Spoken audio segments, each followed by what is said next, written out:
This is your favorite podcaster, Romina, and you just tuned in to RM Podcast FL. Hello, my beautiful listeners, and welcome back to RM Podcast FL. I hope you guys are having a tremendous and a fabulous day so far.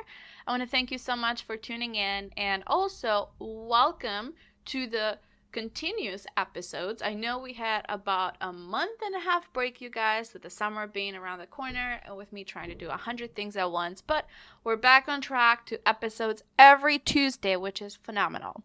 Well, today's guest speaker is Wynn Charles, you guys. She is an author, a podcaster. She used to be a special ed educator as well, and Wynn Charles, I met her at PodFest 2020 back in March, and today we're actually going to be talking about the special education during pandemic. I know school is about to start again, but we are kind of ignoring the special ed. I know there's news all the time about, school being back on track, school starting fall again, but we're not talking about how everything is affecting special ed. So, who better to have than Wynn Charles herself?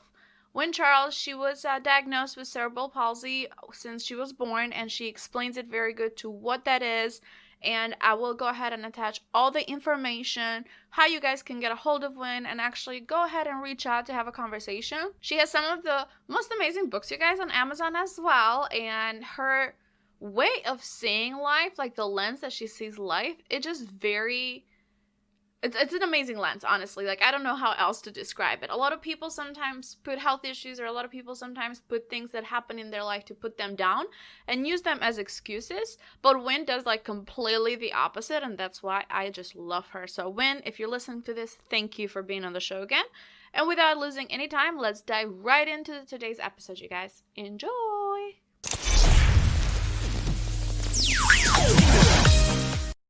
So thank you so much, guys, for tuning in to RM Podcast FL and investing your time to this amazing episode.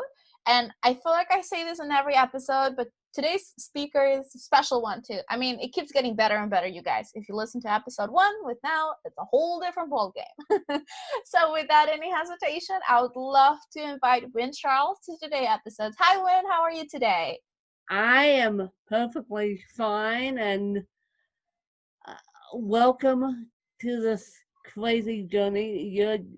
You guys are going to learn a whole different educational lesson that Ramina's already learned. And yes, you guys should probably go back and listen to my episode with Marina on my podcast, Ask Win. And so, yeah, you guys are going to be in for a treat and a half because you guys may have to do a little bit of Googling. I'm just putting that out there, not for the main subjects, but for after subject matter to find more information about me. Yeah, and then let's jump into it. So, Wynn, I don't know anybody that knows you better than you know yourself. So how about you tell us how awesome you are, where are you from, what do you do? Introduce yourself to the world. Well, my name is Wynn. I have a neurological disability gifted to me in 1987. Yes, I was born with cerebral palsy. Yes, I was gifted that. And I have had that for almost 33 years. It's going to be 33 years in June. Yikes, that's a little scary. But I never, ever, ever, ever, ever let that stop me, even though I feel like it some days. But I never, ever let that seem to get in my way. And yeah, so for those of you that don't have a scientific background and just think that I spoke French and you're listening to this podcast about to go to Google, hang on one sec. Let's back up. Cerebral palsy is a lack of oxygen injury at birth. I got it because I had, my mom had a preterm labor with me, and that's how I acquired cerebral palsy. I love the humor in you too. Like one thing that you know for sure, guys. So I connected with Win a while back whenever we had the PodFest movement. And if you follow her on social media, if you listen to her podcast or read her books, like one thing you'll know, she has such positivity on her. I love it. Like some people complain for the smallest things or find excuses to complain. Like Win is one of the people that I just want to keep around with me because she always has this positivity. I don't know where in the world it comes Well, it comes from somewhere. I mean, from. yes, and Win is actually my legal name. I was given that by my mom, who named me after her mom. So I was essentially given that name by my paternal grandmother. Nice. So, tell us a little bit about podcasting too. So, you also have a podcast, like you mentioned. I was on your podcast a couple of weeks ago, which was awesome, by the way. I loved it, and I actually shared it on the website, you guys. So, if you want to listen to it, it'll take you directly to Win's podcast, so you can listen to any podcast platforms wherever you get your podcast Yeah. juice from. But tell me a little bit about your podcast journey. How did it start? Like, why did you even start? I actually have 3 podcasts. Mm-hmm. One of them has to do with education in the education sector.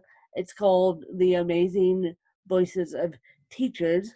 And because I was a teacher myself, I retired from that March 13th, 2020.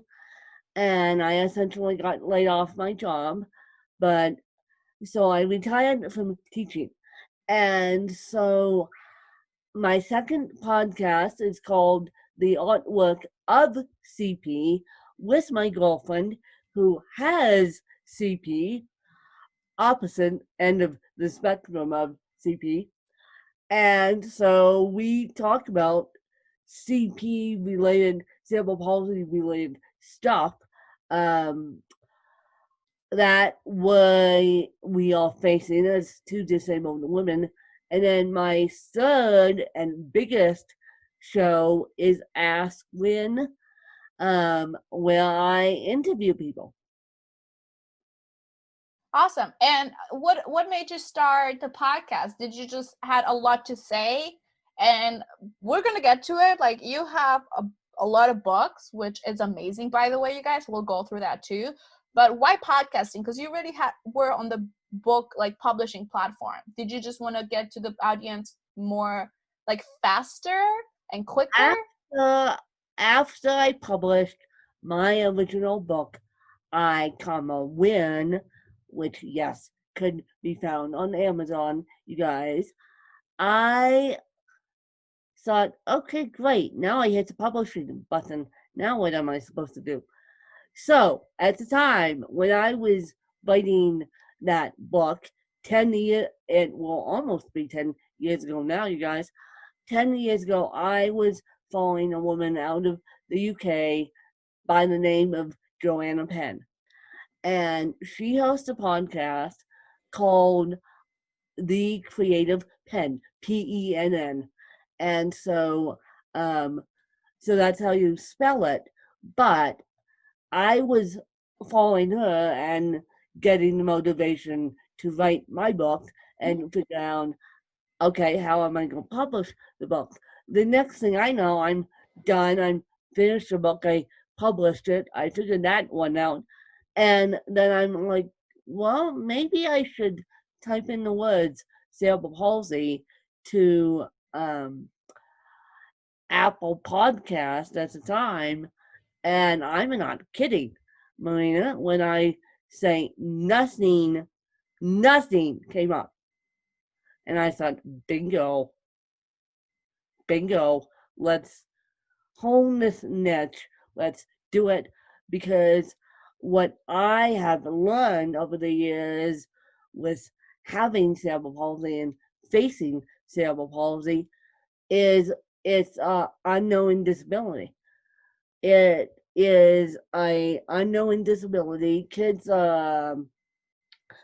getting diagnosed at preschool age, so that's 5 and 6, that falling 5 and 6 that they're getting diagnosed, and parents are pushing and pushing and pushing, and doctors are saying, no, these kids will never walk, these kids will never talk, these kids will never do anything. And it's like, okay. So me as a journalist, and yes, I'm pursuing my journalism degree as we record this. Me as a journalist, I come um, from it from the perspective of, yes, I have a disability. Yes, I want to be the voice for the voiceless to get their stories out there. Nice. That's amazing. And I love how you see like opportunities when they're not out there too, which that's not easy to do sometimes. No. So let's talk a little bit about your books.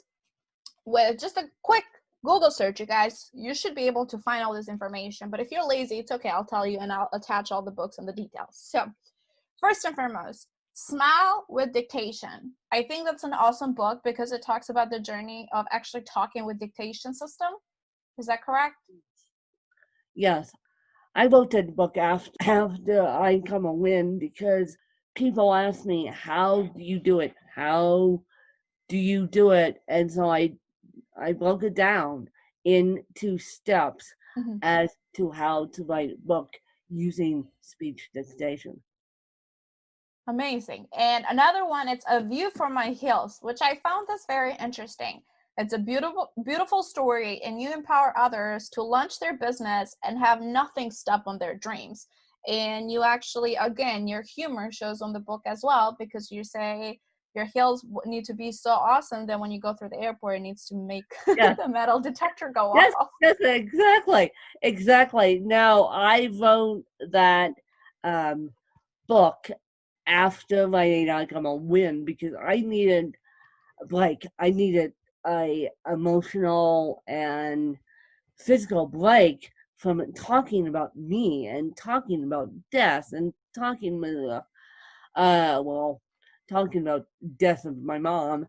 And so I wrote The View from My Hills after I Come a Win, and I just needed a break. And then I have decided I'm a better novelist than I am a memoirist.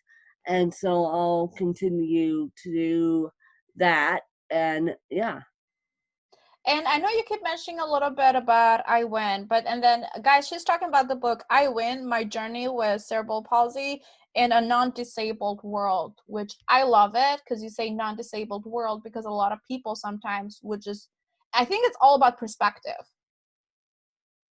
And you also dedicate this book to your mom. Can you tell us why mom? Like, did she help you have the right perspective in life? Like, what does she mean to you? Well, first of all, my mom passed away 10 years ago now. And so, and I recently lost my dad in May of 2019. So, and yes, I'm slowly but surely working on his novel, so to speak, but I'm slowly but surely working on that. But what my mom taught me, and I think this is sort of her mom as well, she taught me never, ever, ever to give up. If you fall down, you get up, you try again, and then if you don't succeed, you try again. That's a very important life lesson because sometimes we fail and we cry and just give up. Yeah, yeah. And then let's talk about the book A View from My Fabulous Teaching Desk. So tell us a little bit about your education days, and because you also worked in the academic world? How? I did. As I said, I retired um, March 13th, 2020. And I essentially got laid off my job because they didn't know what to do with me when it came to going back to school, going back to teaching the in the academic world. And so I wrote that book because I wrote that book because I was emotionally abused by my boss, and I wanted to state that teaching was very is and was very tough emotionally on me. And so I wrote that book as a novel. And I did it after I retired from um, from my first educational stint, went back into my second educational stint, won't go back into my third educational stint because teachers are not loved. Let's just put it that way. Teachers make very low money. Teachers essentially are treated like dirt. And I am here to speak for all those teachers who are now struggling in the time we sit here and we record this. It is now April 14th, and teachers are doing distance learning, and moms and dads are trying to help. But still, teachers get treated like absolute dirt. And I have friends in my phone that were subs, were teachers, and gave it up because the paycheck, number one, for all teachers is low, low, low, low, low. And I don't care if you have a disability or not, you get paid higher in journalism than you do in teaching field. Any teacher, you get paid higher in journalism than you do in the teaching field. So I'm here to speak, number one, for the disabled, number two, for the caregivers of the disabled, number three, for anyone who's sitting there in education, and number four now for the journalism sector, because the journalism sector is now getting treated like dirt because they are trying to do the best they can during these trying times, but yet people are not respecting them. They are going back to the doctors and the nurses and shouting them out. But what about the journalist who on the streets of New York, thank you very much, and who's trying to report and has to wear a mask as she or he holds the mic for CNN? And no, it's not fair. It's absolutely not fair. And I've been criticized because I'm such a loud mouth. And I have been criticized on and off mic, but I will stand in justice for the disabled, for the educators, for the people who help the disabled, and for the journalists. No, and I think it's very important to raise your voice, and that is absolutely true. Like, I've interviewed professionals of different careers, and there's a lot of times that there were teachers, and because of how much they don't get appreciated for what they actually bring to the table, because if you think about it, they are literally raising the next generation. So you're not appreciating them like they should be. You're making the work harder by allowing them, like by not being a very well balanced system of how to, you know, allow them to be appreciated like they should. So a lot of times they've left the teaching world, the educational world, and they started different fields, different businesses, because that's when they'll be able to make more ends for their family. Because as passionate as you are, sometimes if you don't get appreciated, like a person can stand and cannot stand anymore. And that is very true. Like, I feel as we should definitely appreciate our education system and pay attention to our education system and our teachers a lot more, because literally they're raising the next generation. Yeah. And right now parents are struggling because we are in coronavirus time frame whenever we're recording this interview. But people, like, parents are struggling, so it's kind of like, I feel like this is a nice little slap in the face too, to really appreciate teachers, how much they should. Yeah. Really appreciate teachers.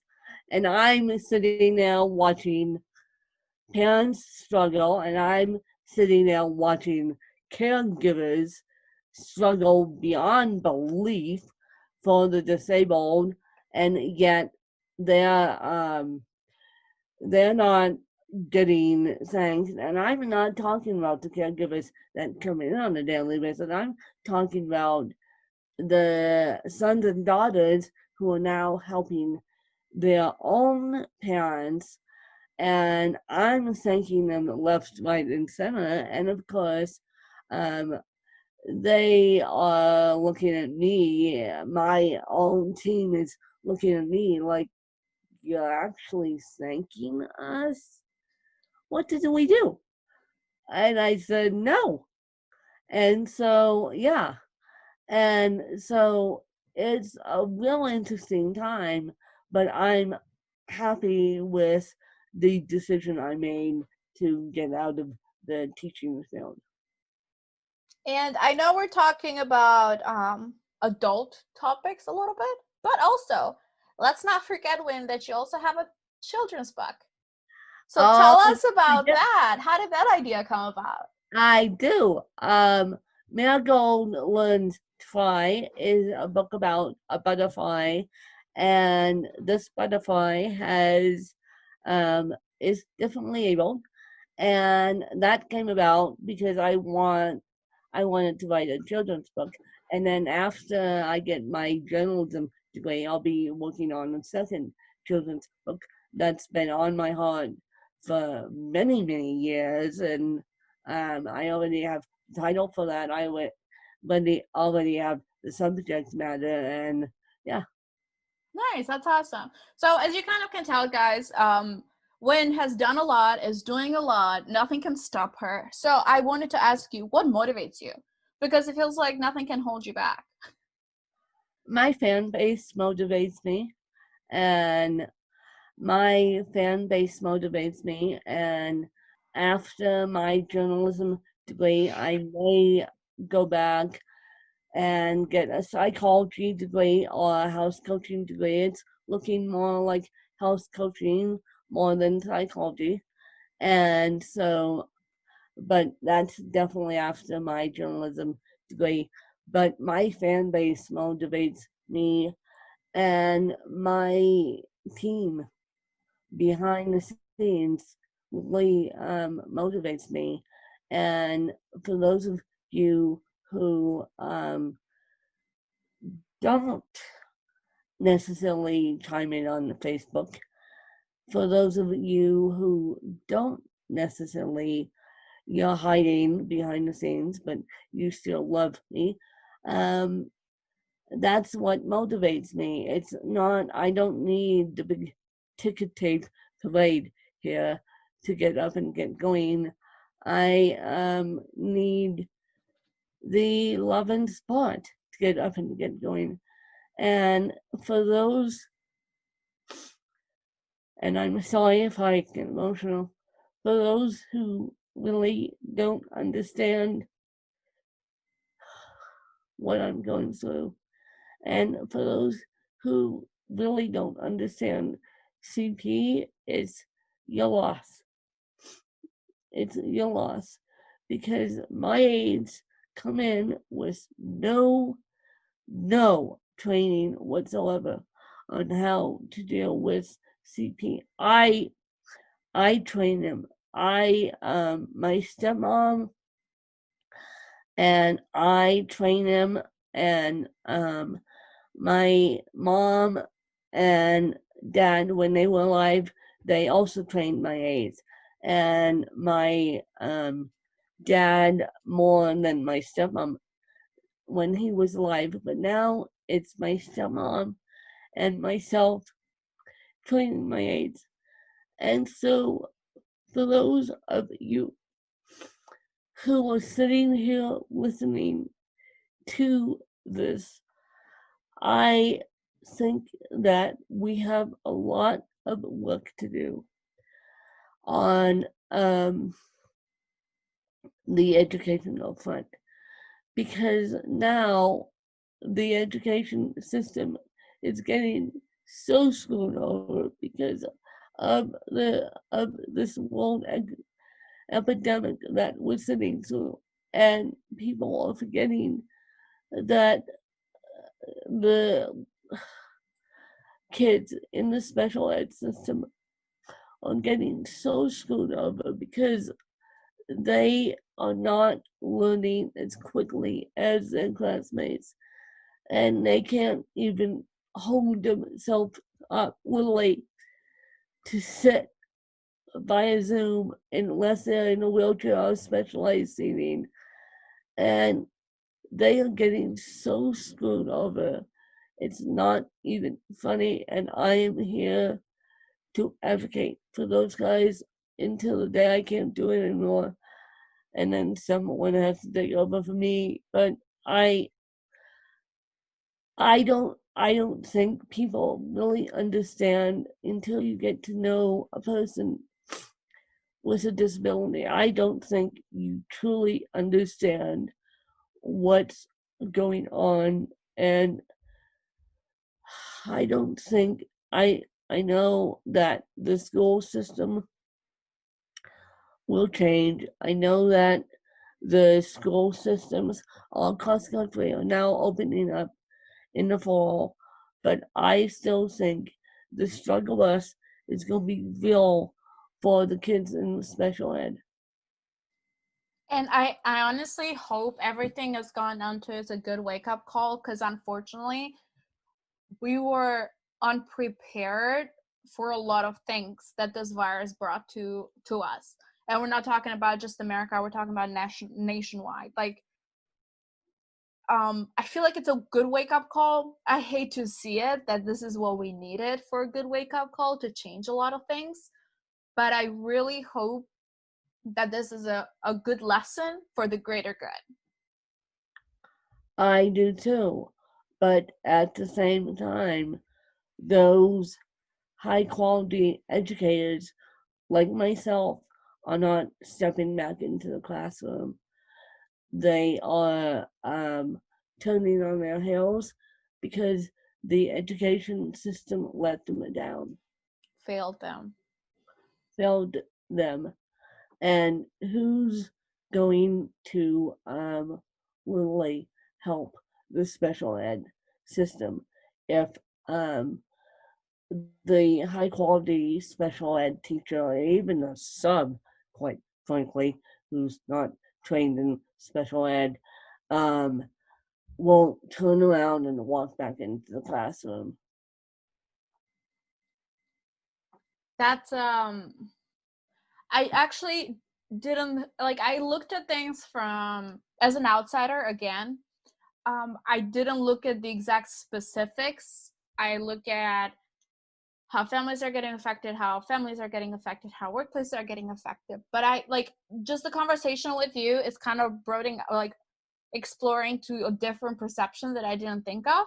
And I'm glad we actually brought No, this up, because this is no one something. thinks of it, and I hate to get angry, but no one thinks of who's going to pick up the special ed pieces when we all go back in the fall, and who's going to, how are we going to get these kids learning again, because we're handing them packets left, right, and center. Thank very much. And it's like packets are one thing, one on one education is another. And it's like, no, we're losing teachers left, right, and center, and no one thinks about how the special ed system is affected right now. No one thinks about that. No one thinks about that. They are thinking, oh, how am I going to feed my family? What's my next job? No one's going to the special ed system, and the disabled are getting this. They're getting, and it's going to make me cry again because they're getting screwed over left, right, and center, and it's so annoying when I sit on social media and I'm trying to be positive, and it's it's just When let me ask you this, what getting can what to can we do? And this is what podcasting platform and having a wide audience can help. What what can we can we do? do? What can we Where do? do we start to make Where a do we start? I've been racking my brain. How about donating money to these special ed classrooms? How about donating money to the school districts in Florida and allocating it to special ed? How about donating money to the school districts in New York? How about donating money to the school districts in Seattle? Um, Donating money to the school districts in Denver, Colorado, and allocating those to special ed, and just say, I want to help you guys out. I mean, people are desperate. I know that. But if you give up on the journalist and then you give up on the special ed population, we're screwed. We are absolutely screwed. And so donate money and out once social distancing is over. I don't know when this podcast will come out, but once social distancing is over, go allocate money to a school district in your neighborhood and allocate it to special ed, because special ed is getting screwed over left, right, and center, and we are losing teachers because they're not being respected. They're being shut down.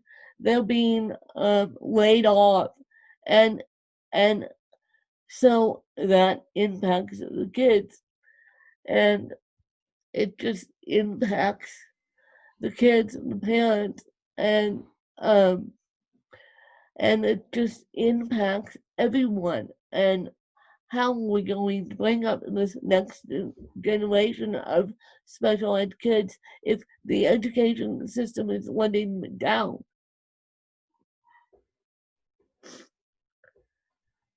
I'm staying quiet here, but I literally wrote everything and I want to try to help because like I said, like as unprepared that we are from such a situation, we also that's why we need to have these conversations.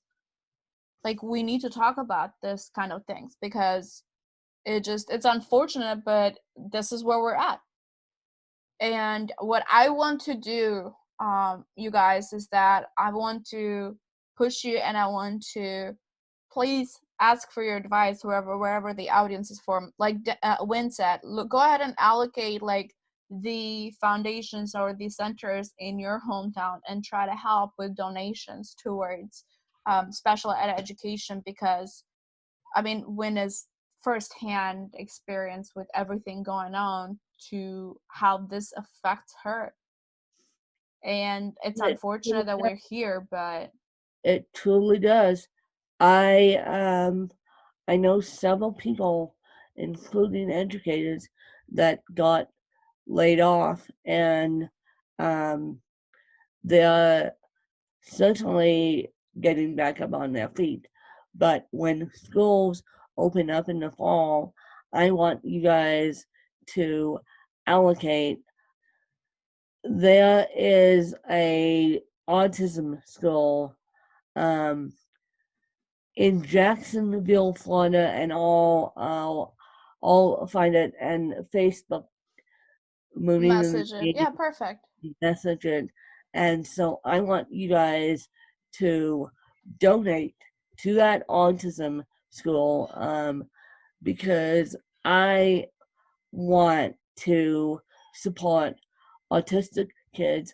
I want to support mainly autistic kids, mainly kids with cerebral palsy, and those who need assistive devices. I don't care if you guys donate iPads, but the education system is going to be screwed, for a better word, but it's going to be okay. But if we don't help, if we don't put boots on the ground, the education system is going to suffer in the fall. In the fall, I know it is, and and so that's why I'm here today, to plead with you guys. And you can bark and squawk at me and Marina all you want, but I'm here to plead with you guys to please help the education system out, especially the special education system, because the special education system is getting mightily screwed over by all of this. And it's, yeah, those teachers are, and God bless all teachers out there who are going to listen to this and tissue boxes galore, because I'm now banging my drum for the special ed. But No, you're yeah, raising your voice, and that's something that needs to be done. So yeah, and it's special ed teachers, God bless you, because and journalists, God bless you, and it's not necessarily the doctors and nurses now that need to be blessed. It's the journalists and the teachers that are struggling. let me ask you this, dear. If somebody describes you, or if I say, hey, like me and my friend win so and so, like what would you like your legacy, or what would you like your presentation to be like? I may not be able to walk. I may be tripping over my own feet, but I certainly know what's going on. So And you would like uh, somebody to present you as sharp?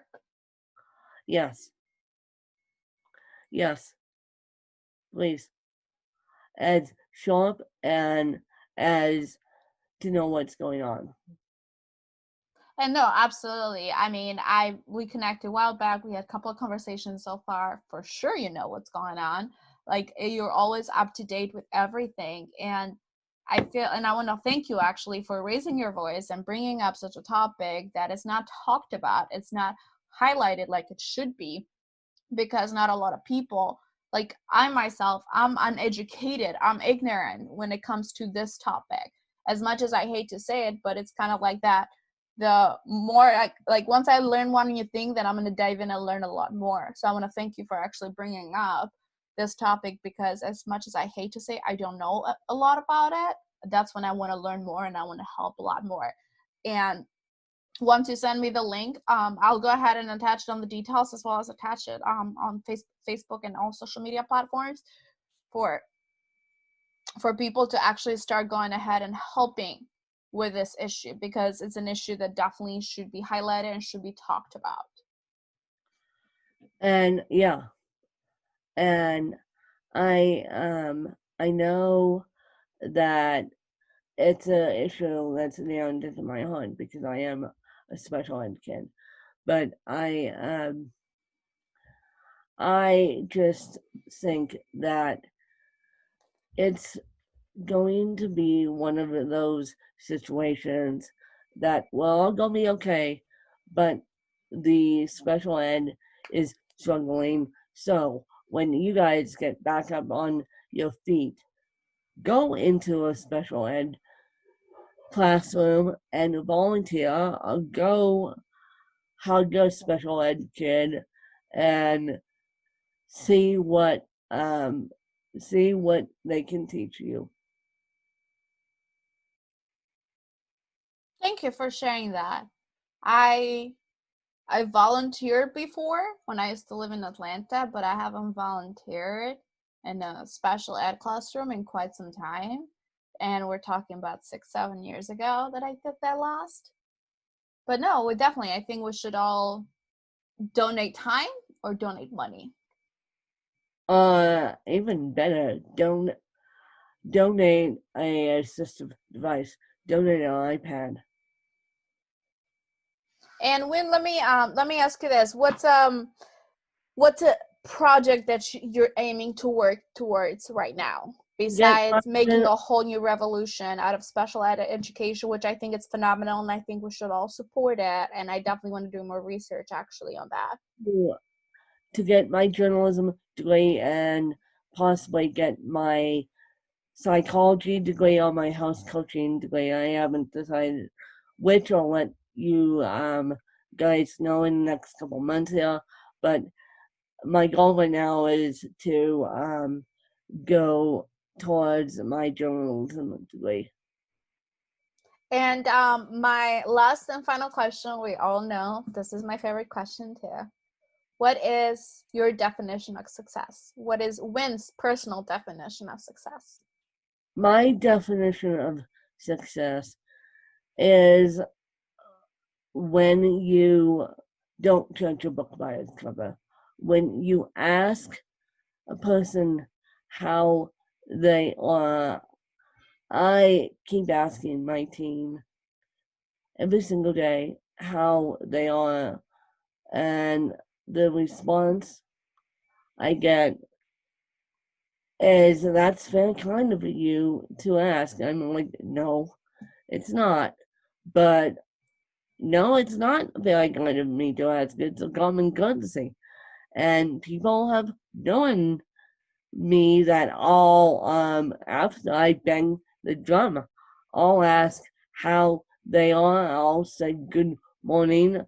And I have sat through so much in my life that if you could put a smile on someone's face by simply saying hello, good morning, good night, how are you, how can I help you, that will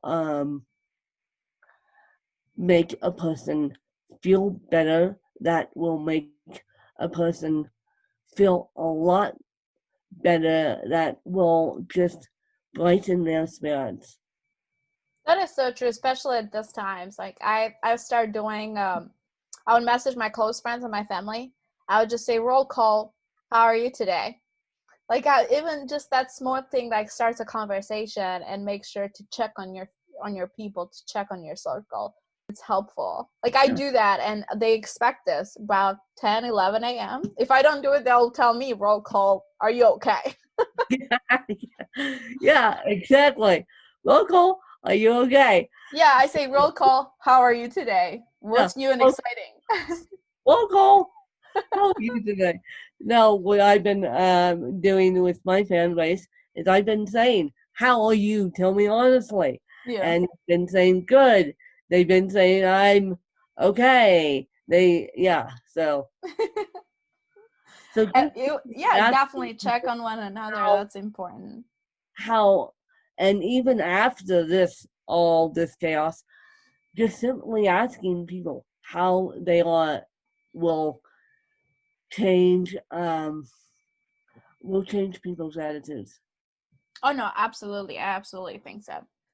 And where can people connect with you? I know we're coming to the end of this interview, but where can people connect with you, learn more about you, have a conversation with you if they like People it? can connect with me on Facebook under Win Charles. People can connect with me on LinkedIn. Just Google me, and literally just Google me, And my main website is askwin.weebelize.com.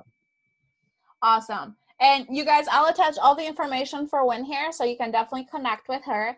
I hope you enjoyed this interview. And Win, I want to thank you so much again for taking your time and actually highlighting a topic that is not highlighted as much as it should. I hope this conversation sparks sparks more conversations and actually talks about things that are not highlighted like they should be. And I will actually go ahead and do a deep research myself, so whatever I find out, make sure to stay tuned, you guys. I'll definitely post it. And Win, thank you so much for taking your time today. Thank you. No, thank you. And for you special listeners, if you want to listen to episodes just like this one or actually get in touch with Win, make sure to tag along the detailed information, and I will talk to you. Well, you will hear me and another guest speaker very shortly. Hope you have a great rest of the day.